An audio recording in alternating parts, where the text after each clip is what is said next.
meminta agar LBH PPP Muhammadiyah bersedia untuk menjadi kuasa hukum.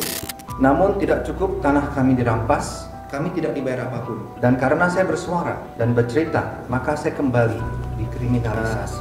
Ketika Muanas Alaidit yang merupakan kuasa hukum dari PIK 2 dan Agwa justru menghidupkan kembali kasus ini.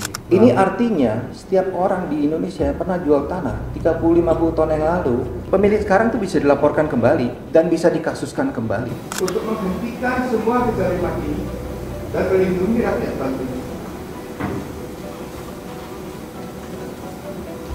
Jadi kalau mau kita buka, yang melakukan pemalsuan data dokumen yang mereka semuanya melibatkan oknum aparat desa. Dengan munculnya awal ini Muhammadiyah menjadi momentum NU untuk ikut bergabung dan ormas-ormas yang lain.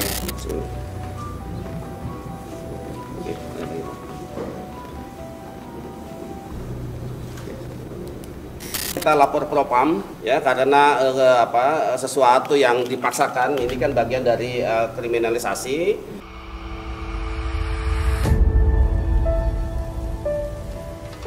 Assalamualaikum warahmatullahi wabarakatuh. Terima kasih teman-teman media yang sudah hadir di Gedung Dakwah Muhammadiyah, dan sesuai dengan undangan yang kami sampaikan bahwa hari ini, sore ini kita akan menyampaikan perkembangan terbaru terkait dengan persoalan PSN PIK 2. Jadi ini sangat terkait dengan proyek strategis nasional Pantai Indah Kapuk 2 yang menimbulkan banyak korban. Jadi hari ini di hadapan teman-teman adalah korban dari kesewenang-wenangan yang dilakukan oleh pengembang PIK 2. Nanti Pak Cari Chandra akan jelaskan kronologisnya, tapi saya ingin sampaikan poinnya saja bahwa tanggal 4 yang lalu, 4 Februari, sudah ada putusan dari Pengadilan Negeri Serang dalam hal gugatan pra-peradilan, di mana dalam permohonan pra-peradilan agar kasus yang menimpa Bapak Cari Chandra untuk dilanjutkan lagi penyidikannya. Jadi memang beliau dulu pernah mendapatkan perlakuan yang sangat tidak berkemanusiaan.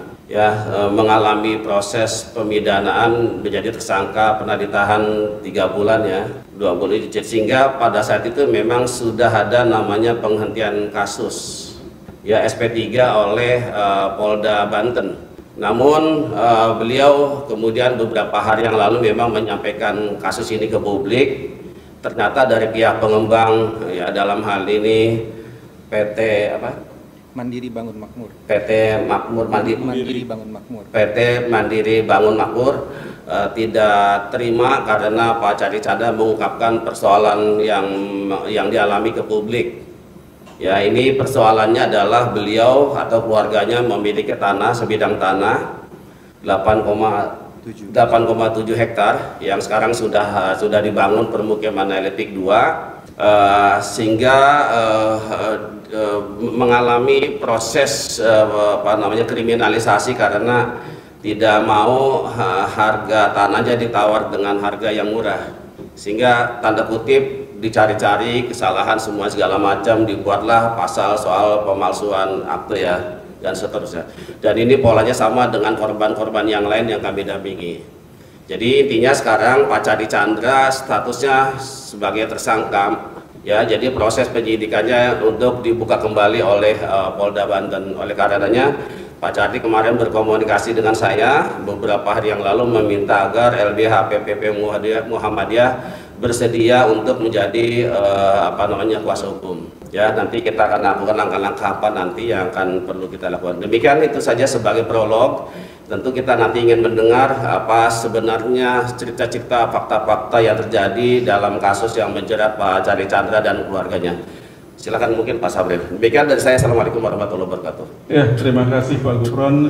Selanjutnya saya persilakan kepada Pak Charlie untuk mengungkapkan atau memaparkan persoalan apa sehingga sekarang bisa dilanjutkan oleh Polda Banten perkaranya dan diserahkan kepada LBH PPP Muhammadiyah. Silakan. Terima kasih teman-teman media yang saya hormati Bapak Syafril, Bapak Gufroni, Ketua dan Anggota LBH Muhammadiyah. dan juga Pak Juju Purwantoro yang belum hadir, dan Fajar Gora, dan semua adalah rekan-rekan saya yang telah membantu saya dalam perjuangan ini. Saya di sini untuk meminta bantuan sebagai korban PIK 2. Saya ini sudah dikriminalisasi selama 10 tahun terakhir. Jadi perjuangan saya sudah sangat panjang.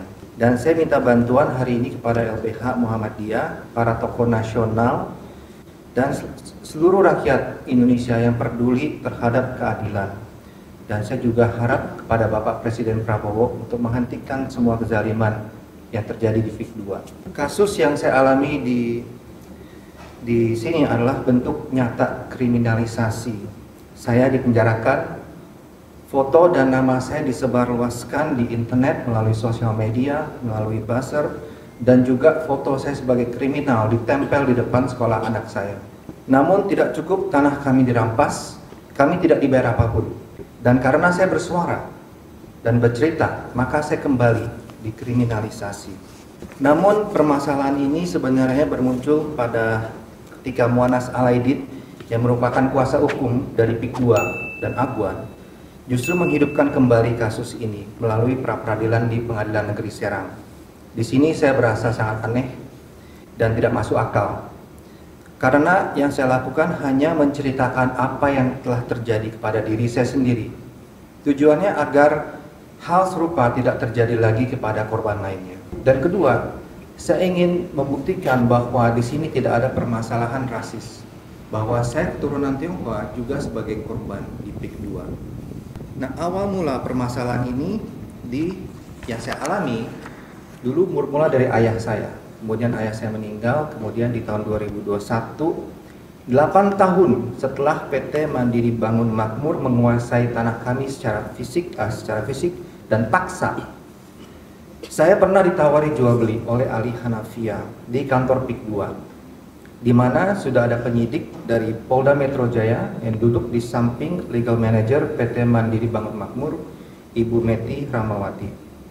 Karena tidak ada kesepakatan jual beli, saya dilaporkan atas tuduhan penggelapan sertifikat SAM 5/Lemo yang masih atas nama ayah saya sendiri. Padahal selama 35 tahun kami sudah membayar PBB secara rutin. Dan kami sudah mengelola tanah itu sejak tahun 1989 sebagai tambak ikan bandeng. Kepemilikan kami juga diperkuat oleh putusan Pengadilan Negeri nomor 726/PDT/1998 Pengadilan Negeri Bandung, yang secara tegas menyatakan bahwa ayah saya Sumita Chandra adalah pembeli beretikat baik dan harus dilindungi secara hukum. Setelah fakta ini saya ungkapkan kepada Bapak Hengki Haryadi, maka laporan kami di SP3-kan dengan alasan tidak cukup bukti. Jadi jelas bahwa pelapor tidak memiliki legal standing, tidak memiliki hak untuk melapor. Namun suatu hal yang terjadi setelah di SP3, kita ingin balik nama dari ahli waris, dari ayah saya yang sudah meninggal ke semua ahli waris. Itu tanggal 30 Januari. Pada saat itu kami minta PPAT untuk memproses balik nama, dan di situ sudah ada pengecekan sertifikat yang menyatakan bahwa Sumita Chandra adalah pemilik yang sah. Ketika kami menyerahkan ke BPN surat-surat itu, tiba-tiba surat itu bisa bocor ke pelapor. Dan sangat aneh, orang yang tidak memiliki hak, yang sudah menjual tanahnya lebih dari 35 tahun yang lalu, bisa melaporkan kami kembali. Ini artinya setiap orang di Indonesia yang pernah jual tanah 30-50 tahun yang lalu, pemilik sekarang itu bisa dilaporkan kembali dan bisa dikasuskan kembali. Nah, ketika kami mengajukan balik nama, itu tidak pernah diproses. Yang terjadi adalah sebulan kemudian BPN membatalkan SHM kami yang sudah sah milik kami selama 35 tahun. Dan pembatalan ini dilakukan secara sepihak oleh kantor wilayah Kabupaten Banten, oleh Rudi Rumijaya, dan itu terjadi pada tanggal 3 Maret 2023. Alasannya adalah cacat administrasi. Sebulan setelah itu kami dilaporkan. Sangat aneh, seorang yang baru membatalkan sertifikat dan sebulan kemudian dia bisa melaporkan kejadian yang terjadi 3 bulan yang lalu. Apa hak mereka untuk melapor? Dan kenapa hal seperti ini diterima oleh polisi? Sedangkan kasus kita yang sebelumnya sudah di SP3. Pembatalan sepihak oleh BPN jelas melanggar hukum karena Pak Nusron Wahid sudah menyatakan bahwa sertifikat yang sudah berumur lebih dari 5 tahun tidak bisa dibatalkan oleh BPN. Sedangkan hingga sampai saat ini belum ada satupun putusan pengadilan yang membatalkan kepemilikan kami. Saya mohon agar Pak Nusron Wahid bisa membantu kami periksa pihak-pihak kami terlibat dalam hal ini. Karena buat kami itu sangat sulit sekali minta keadilan. PBB sudah kami bayarkan, tiba-tiba dirampas. Kami sebagai pemilik tiba-tiba dipenjarakan.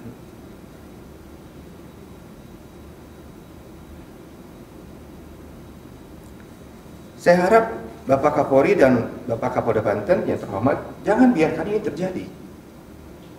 Berpihak kepada rakyat.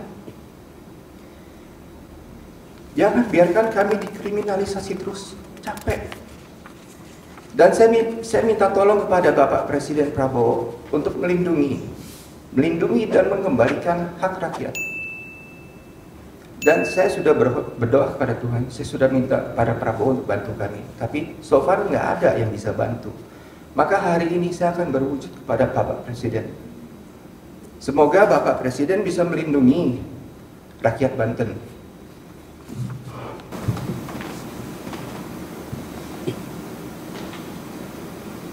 Bapak Presiden Prabowo Republik Indonesia, saya hari ini berwujud pada Anda sebagai Presiden Indonesia untuk menghentikan semua kezaliman ini dan melindungi rakyat Banten.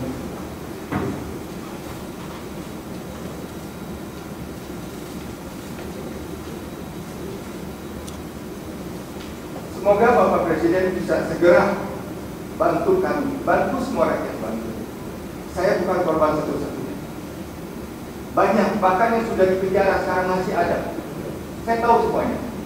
Mohon Bapak Presiden bantu kami sebagai rakyat Indonesia. Terima kasih. Itu nanti dulu. Nanti dulu kalau udah.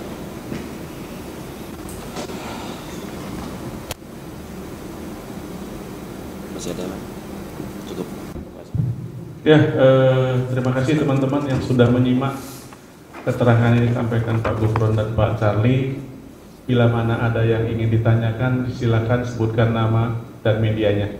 Silakan.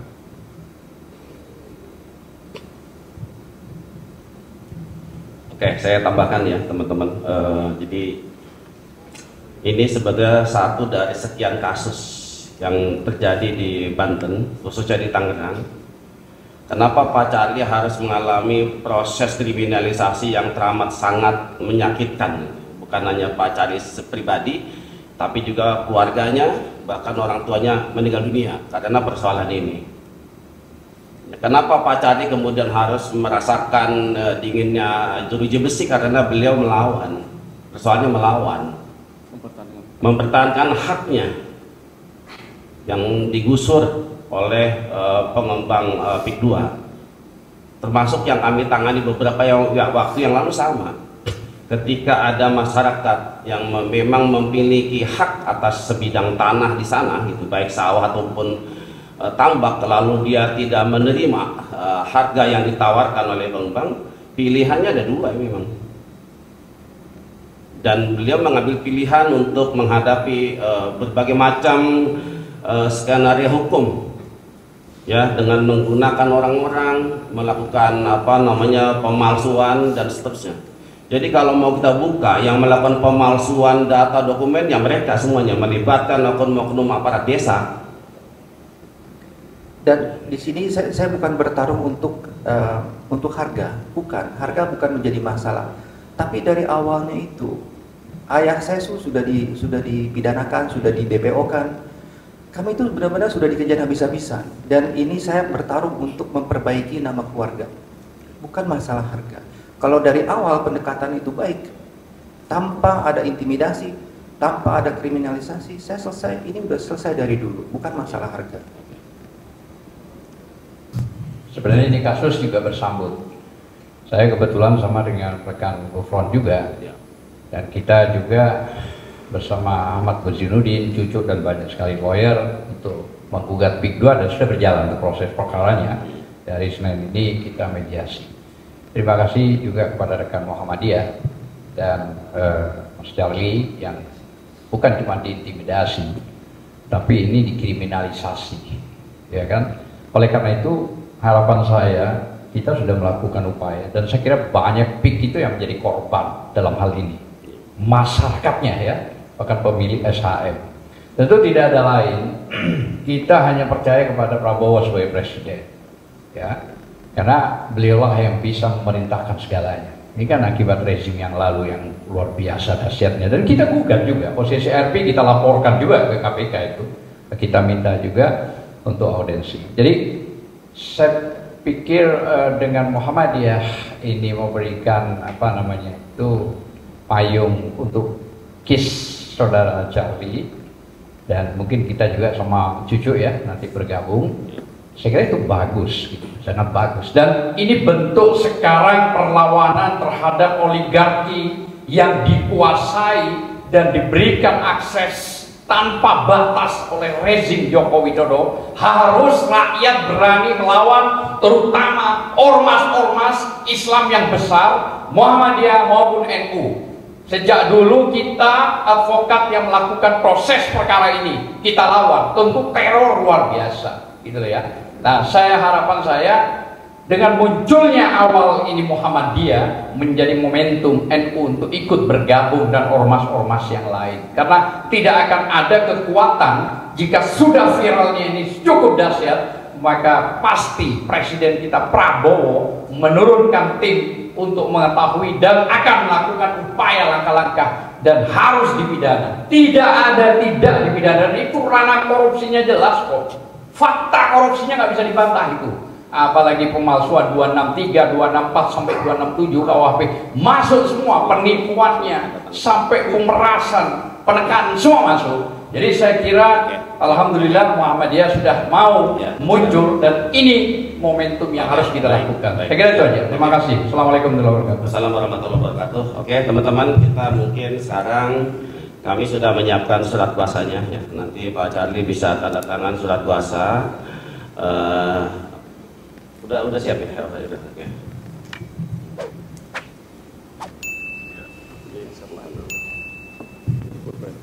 Ya, surat kuasa kan ditandatangani oleh Pak Charlie yang diberikan kepada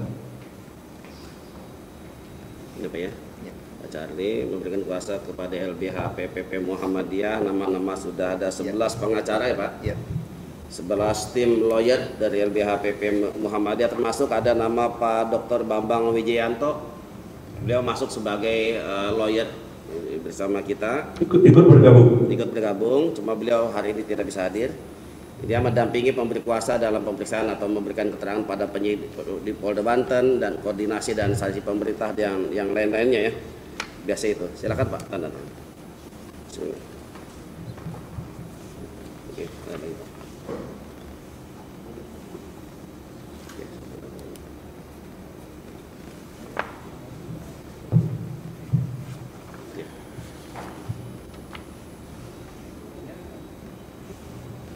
Nanti kalau lengkap baru kita kasih Pak.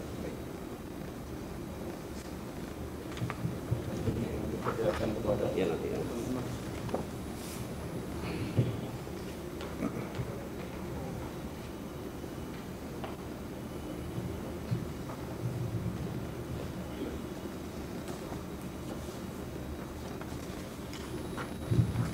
ya, dengan ditandatanganinya surat kuasa ini, nanti bila mana ada pemanggilan terhadap Pak Charlie kita yang mendampingi. Mungkin Pak Gufron ada tambahan. Baik, ini karena sudah ditandatangani surat kuasa, maka kami sah akan melakukan langkah-langkah hukum ya untuk kepentingan Pak Charlie Chandra. Insya Allah dalam waktu dekat kami akan menyampaikan surat permohonan perlindungan hukum perlindungan hukum kepada Bapak Kapolri. Insya Allah nanti hari Senin siang kami akan ke Mabes Polri untuk menyampaikan permohonan perlindungan hukum sembari sambil menunggu bila ada pemeriksaan oleh Polda Banten. Yang paling diantisipasi tentu kita jangan sampai nanti Pak Charlie langsung ada perintah penahanan.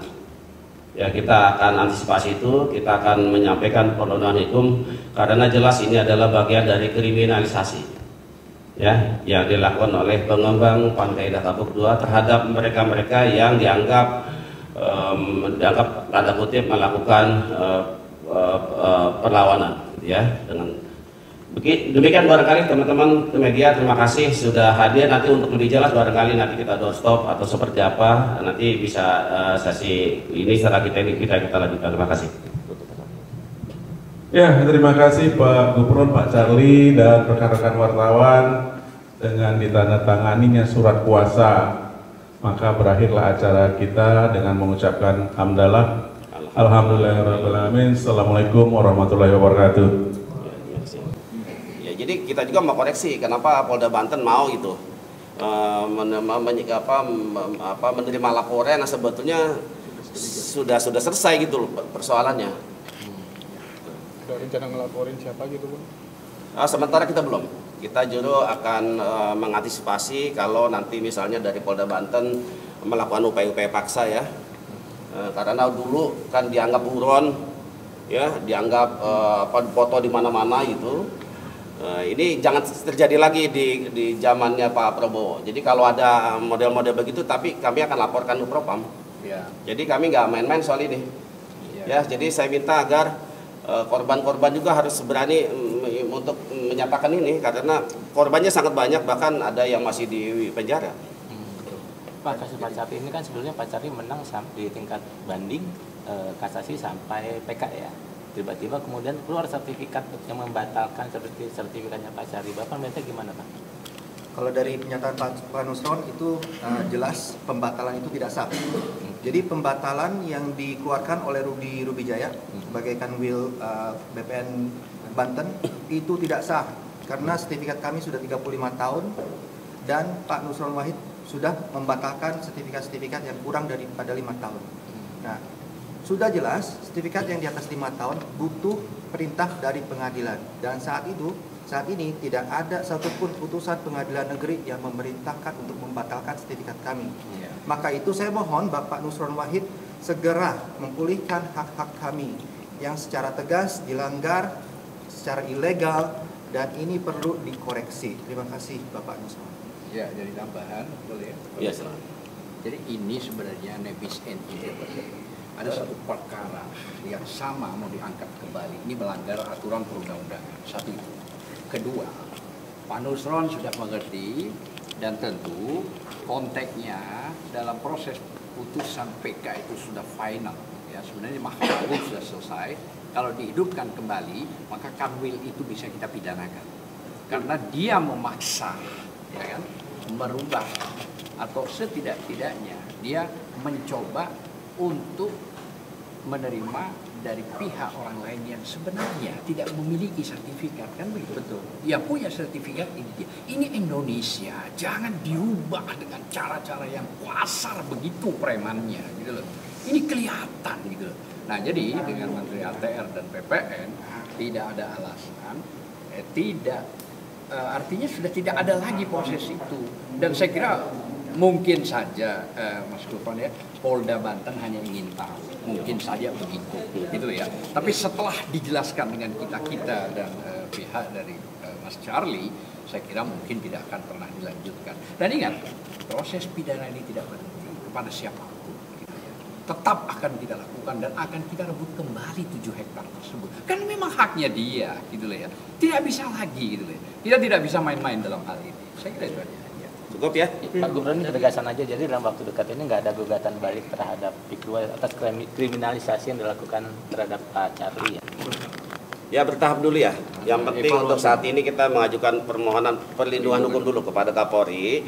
Setelah itu nanti kita lihat apakah ada langkah-langkah hukum apa. Misalnya kita gugat BPN-nya, Kanwil ya, karena telah membatalkan SHM yang sudah 35 tahun ini.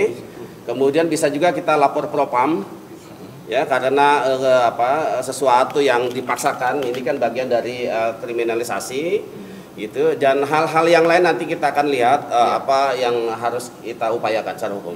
Jadi kita evaluasi nanti. Oke. Pak Charlie sampai datang ke LBH Muhammadiyah ini, apakah sebelumnya upaya-upaya yang dilakukan oleh Pak Charlie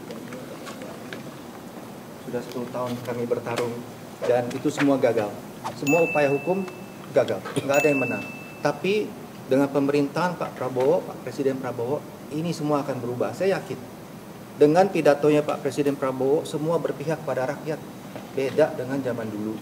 Jadi saya yakin kami pasti menang. Insyaallah. Oke. Saya kira itu. Cukup. Terima kasih teman-teman sudah hadir. Ya, makasih Pak. Oke, terima kasih. Ya, masih.